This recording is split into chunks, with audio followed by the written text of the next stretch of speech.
30 দিনের এই ক্রমাগত অভ্যাস হঠাৎ করে পাল্টে যাবে ভেবেই দুঃখ লাগে। মাগরিবের পরে কেউ ছোটাছুটি করবে না ইফতারের জন্য, আর এশার পরে কেউ তারাবির জন্য ছুটবে না।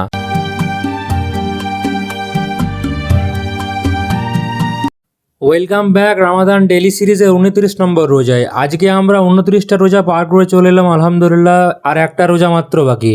সকালবেলায় ঘুম থেকে ওঠার পরে বিকেলের দিকে আমি দানিশদের বাড়ি গেলাম, দেখলাম রিয়াজ পড়াশোনা করছে এবং দানিশ খাটে খেলছে। তারপরে উঠে চলে এলো আখ খাওয়ার জন্য। খাওয়ার সময় বললো দাদা খাবে, আমি বললাম রোজা আছে বলে তাকে রেখে বাড়ি চলে এলাম। বাড়ি আসার পর পাশের বাগানে দেখতে পেলাম যে নেট দিয়ে গাড়া হয়েছে ঈদের জন্য, যাতে ঈদের দিনে কোনো রকমের ফসল কেউ না খায়।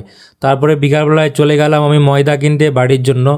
দেখলাম দোকানের ওনার একটা বিড়াল এই দোকানটাকে চালায় যে মানুষটা আছে সে নাকি কর্মচারী। তারপরে চলে গেলাম দোকানে কিছু ফল কেনার জন্য, ফল কিনে আমি বাড়ি চলে এলাম, কেননা বিকাল হয়ে যাচ্ছিল। তারপরে আসরের আজান দিত, আসরের আজান দেওয়ার পরে মাগরিবের জন্য তাড়াতাড়ি রেডি হলাম।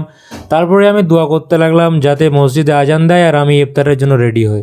দোয়া করতে করতে হঠাৎ করে মসজিদে আজান দিলেন এবং আমি তাড়াতাড়ি হয়ে ইফতার করতে লাগলাম। অন্যান্য দিনের মতো আজকে দোয়া করতে লাগলাম, কিন্তু আজকে একটু মন খারাপ ছিল, কেননা অন্যান্য দিনে অতটা চিন্তা হয় না যে কালকে ইফতার করব কি করব না, বাট কালকে শেষ রোজার পরে আর কোনো রোজা হবে না, না ইফতারের আগে দোয়া করা হবে, না ইফতার হবে। চিন্তাতে একটু মন খারাপ করছে। আল্লাহ হেদায়েত দিলে আবার সামনে বছর রোজা রাখা হবে। তারপরে একটু রেস্ট করে এশার নামাজ পড়তে চলে গেলাম। এশার নামাজ পড়ে তারাবি পড়লাম, তারাবির পরে দোয়া খয়রাত হলো। বাড়ি আস্তে আস্তে মন খারাপ করলো, কারণ কাল থেকে আর তারাবি হবে না। আর তারাবিতে খুব ভালো লাগতো নামাজ পড়তে আর ইফতার করতে। ভিডিওগুলো ভালো লাগলে লাইক করো, সাবস্ক্রাইব করো এবং আগের অন্যান্য ভিডিওগুলো যেগুলো বানিয়েছে সেগুলো দেখো। অন্যান্য ভিডিওতে বাই।